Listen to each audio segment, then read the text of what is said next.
one-horse open sleigh. Jingle bells, jingle all the way. Oh, what fun it is to ride in a one-horse open sleigh. That's a little Frank Sinatra for you, get you in the Christmas mood. Don't forget, tomorrow we are going to be at Chesterfield Mall from 9 o'clock until 6 o'clock, part of the Toys for Tots toy drive, helping out the Marines. Bring a new unwrapped toy, come by and say hi. There's going to be all sorts of food and fun and bands and everything else. We're going to be at the food court at Chesterfield Valley tomorrow starting at 9 and run all day. So if you don't want to see me, but you want to see Martin Kilcoyne, come by a little later. John Carney, I'm sure John Hadley will be there, and I believe Paul Harris is filling in for Frank Opinion. So it's a full day at the Chesterfield Valley Mall starting tomorrow in the food court. We'll see you there. It's part of we do this every year. It's a nice little tradition we have. Joining us now is Jay Kanzler. Jay Kanzler is first and foremost a friend of the show. Good morning, Jay. Good morning. You are a ordained minister? I am. Some type of Protestant minister. Episcopalian. Episcopalian, okay. You are a reformed politician? Reformed in the sense that I refused to run again after my 2002 run for state auditor, but I actively participate in the process. The reason why Clara McCaskill is the United States Senator is because you lost a primary to a felon. Twice convicted felon. Twice convicted felon. If you would have won, she would not have been able to win reelected as auditor, and then propelled her to the Senate race. So that was the plan. We have you to thank for that. Yeah. And you're also a local attorney. You're also a filmmaker. You are the director of Marshall the Miracle Dog. That's correct.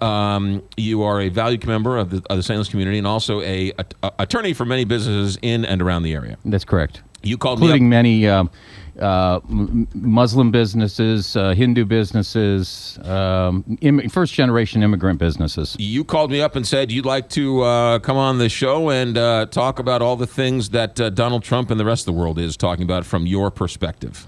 Yeah, it struck me that Donald Trump continues every time his poll numbers drop even slightly, or they start to soften up. He, again, pushes the envelope to something new and more outrageous. And we've seen it with his attack on women. We've seen it with his attack on the Hispanic population. We saw him mock a man with disabilities, right. A reporter.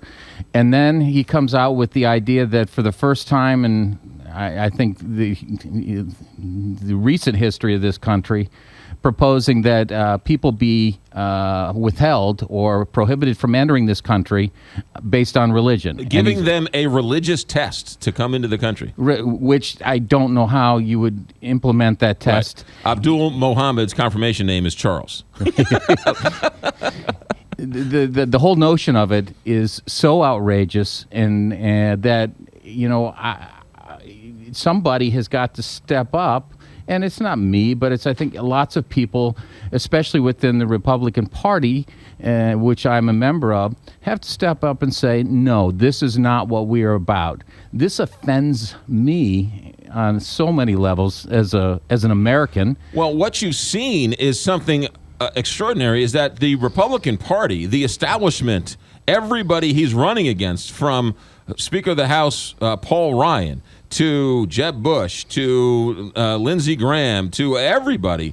I mean, they all denounced him as this is dangerous speech, and he's leading their party's polls right now. I wish it was the whole Republican Party. It is, I think, many members of the party. I don't think enough people have stepped up. I don't think Senator McConnell has stepped up and said, I reject this. I don't think some of the other people, because they don't know what to do with Donald Trump. Right. The old question is, does a crazy person know they're crazy? I don't think you can ask Donald Trump that because he doesn't know. But the same thing, does a racist person know he's racist? Right.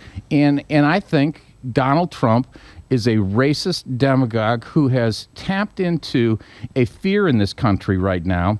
A lot of fears on a lot of levels. Or stoking the fears, creating fear where there shouldn't be. We have fears because we don't feel as safe as we should. We fear terrorist activity.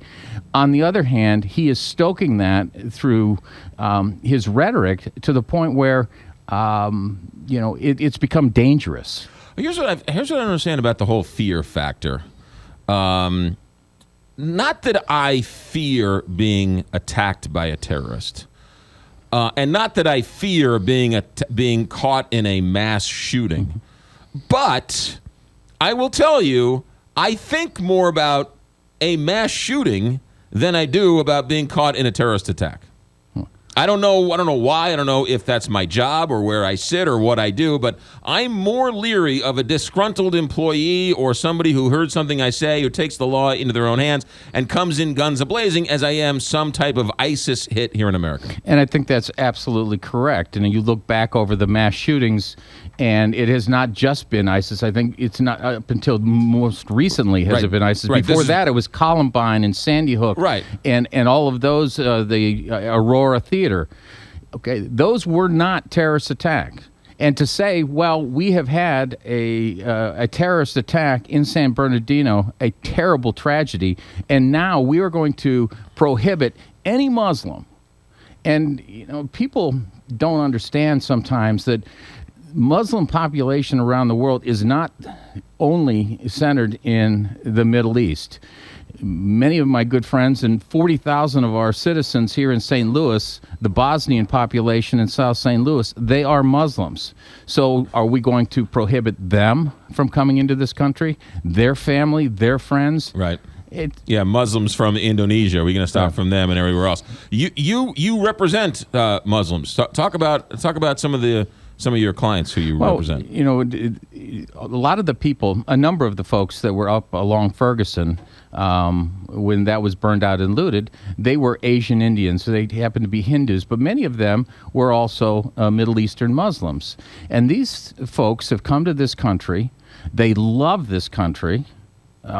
They work very hard here, and this community rallied around those folks after Ferguson. Right.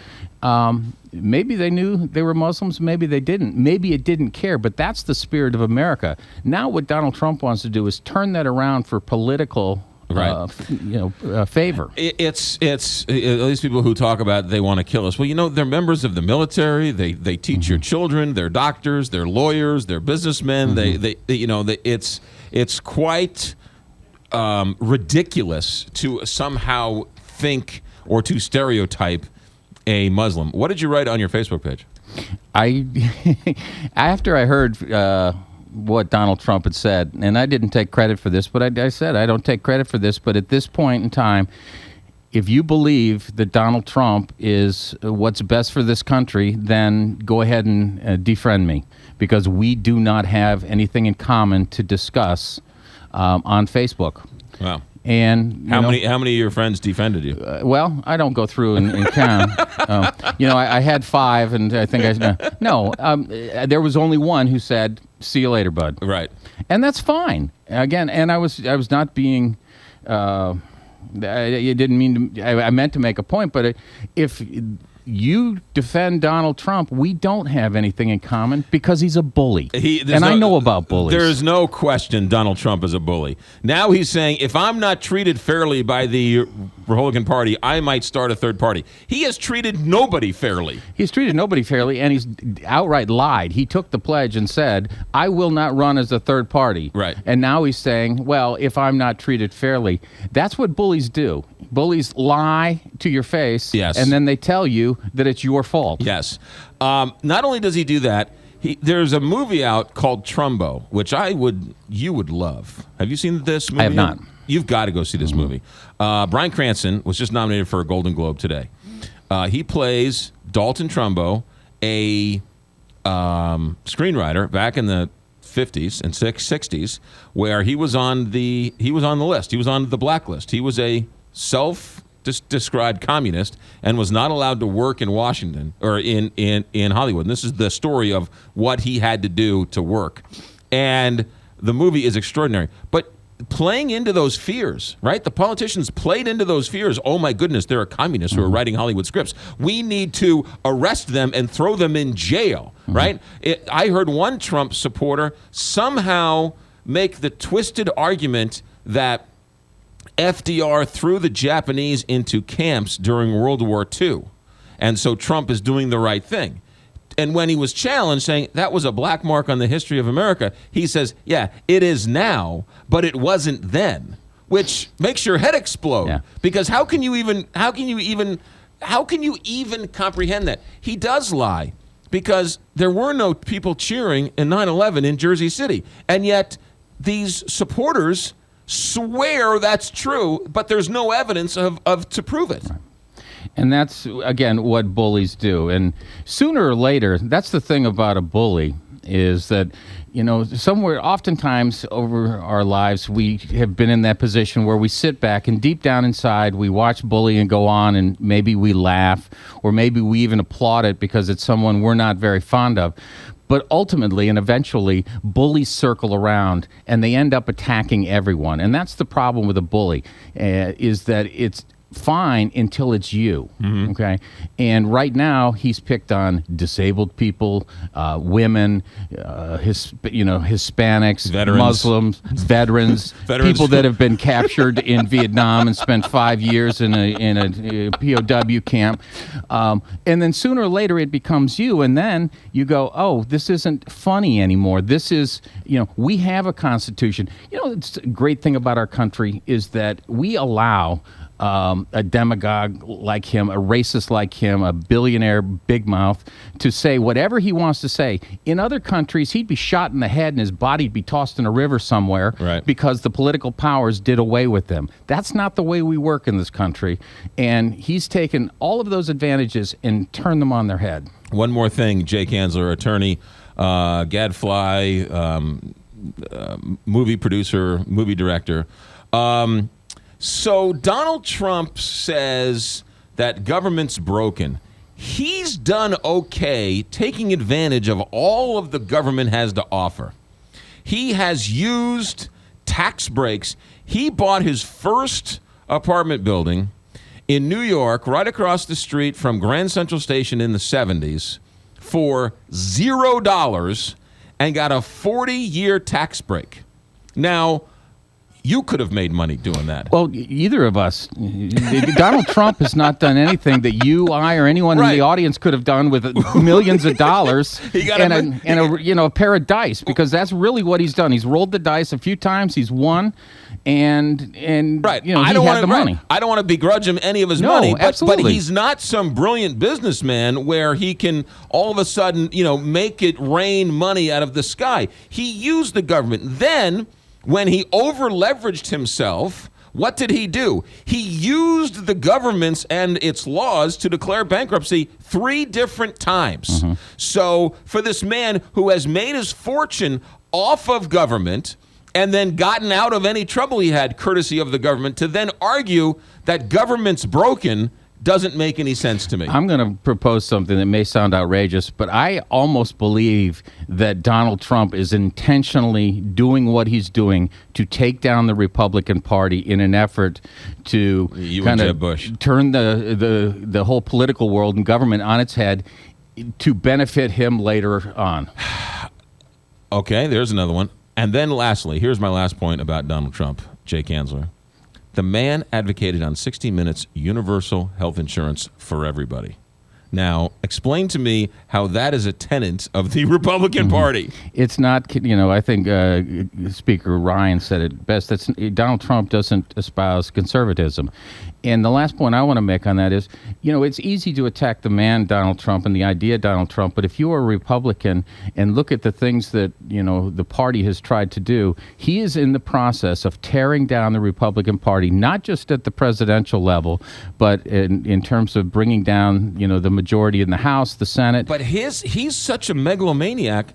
If at any time he's holding this threat of this third party run over the head of the party, so we have to denounce him because what he's saying is absurd, but we have to say we'll support the nominee even if it's Donald Trump. I actually think, Jay Kanzler, that he is the nominee because I don't see anyone derailing him. Well, I think, and that's what I'm here today to say, is that it's time for people to stand up and say, we're not going to let you bring down the entire process, and especially not bring down the entire Republican Party. We do denounce you. That is Jay Kanzler, ladies and gentlemen, and you will not be his friend on Facebook if you are a friend of Donald Trump. So there, he will purge you from the list. Talk about list makers. What's the latest with Marshall the Miracle Dog? Marshall's out there on iTunes and Target and Walmart and buy it. And Donald Trump, it's a good anti-bullying message. Watch it. Change your life. Enjoy it. And the mayor of that town, I'd vote for the mayor of that town before Donald Trump. The mayor of that town loved baseball, animals, and the town. That's right. The town of, what town was it? Ridgeville. Or Ridgetown or Ridgeville or whatever it was. All right. Thanks, Jay, for coming in. Thank you very much. 9:34, Big 550.